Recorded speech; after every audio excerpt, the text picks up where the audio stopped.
Another chaotic day at the BBC. It hasn't been a great year for the BBC this year, but they've had so many scandals, so many complaints against them. Ofcom is on top of it. Even the Royal Charter, they've been breaking their own rules. Gary Lineker happened. And now another one. This is about Clive Myrie. Yes, Clive is one of the top news presenters of the BBC. He's one of the veterans. He's been around for ages. He has now been removed by the BBC over a political joke about Boris Johnson. Considering he's a political news presenter, they do have strict rules and regulations on those guys about not showing their biases and all that.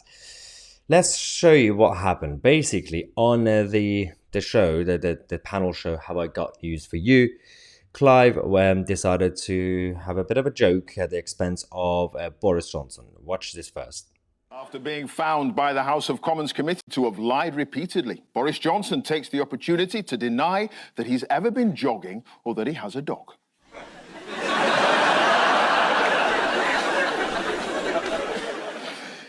To be fair, slightly funny, but Have I Got News for You used to be really funny. About 8-10 years ago, it was quite funny. I think they've completely lost touch now because there's a difference in punching up and punching down when it comes to comedy. They're now punching down a lot. So they make fun of Brexit voters. They make fun of anyone who's right-wing, basically, ordinary people, working class people, and nationalists. And this is a big problem. So he said that, and the BBC bosses received a lot of complaints, and they're under a lot of pressure. So they removed him from the news program, and there was a bit of a backlash. So there will be a lot of people who would say, well, this is cancel culture. It's not fair. But it's their rules. They created the BBC Charter, the Royal Charter, to be on top of the political news presenters, not to show their bias. Now, there's a bit of a complicated situation here, which I'm going to get into in a second. But speaking to the Times, one of the BBC sources said that there wasn't a specific joke which triggered the request. It was more to do with concerns that Clive was doing two different types of program within an hour of each other. There was possibly a bit of over-caution, which felt a bit over the top to most people in news. Now, one of the BBC executives said it just didn't feel right for Clive to go almost straight to the news when he'd just been making jokes. It was a tonal thing rather than due to anyone being overly anxious. So that was the perception. And it's just funny to see the BBC being in turmoil. How amateurish do you have to be to not see it coming?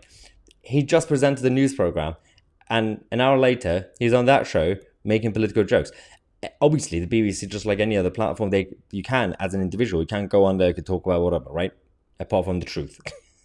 you can tell them anything apart from the truth, but so comedy is not banned. Comments are not banned. Free speech is still there. Well, speech is still there. The problem is that as an employee of the BBC, they've signed a contract that if you're a political news presenter, you shouldn't do that. So my question is, what are they thinking? The producers at Have I Got News for You inviting Clive, who is a political news presenter. You should know. You guys work there. The people behind Have I Got News for You, they're also part of the BBC. So they know that they shouldn't really risk getting someone from the newsroom to come on that show. Obviously, if you're going to invite someone like that, there's going to be a monologue. There are going to be political jokes. These people. The BBC used to be respected, right, for a little bit, decades ago. And it used to be our soft power anchor around the world. A lot of people were dependent on it in terms of as a news source. But a lot of people also saw it as the grown-ups in the room, as we've been saying for the past few days. I've been repeating the same thing. The grown-ups in the room. At least we thought that they knew what they were doing. And I think at times in the past they did. The professionals, the old school guys, they're the people who are not really woke or completely left-wing commie. And now it's completely lost touch. Now you wonder why so many people are cancelling their TV license and they're losing money left, right and centre. And they're getting desperate. They're going to the government asking for grants and everything else. I'm like, okay, maybe you must rethink not just your funding model, but the whole of your philosophy as an organization. Maybe you should do a review to see why people have a problem with the BBC? Why are people watching Mahyar Tousi instead of the BBC? Thank you so much for watching. I'm Mahyar Tousi, and we are the media.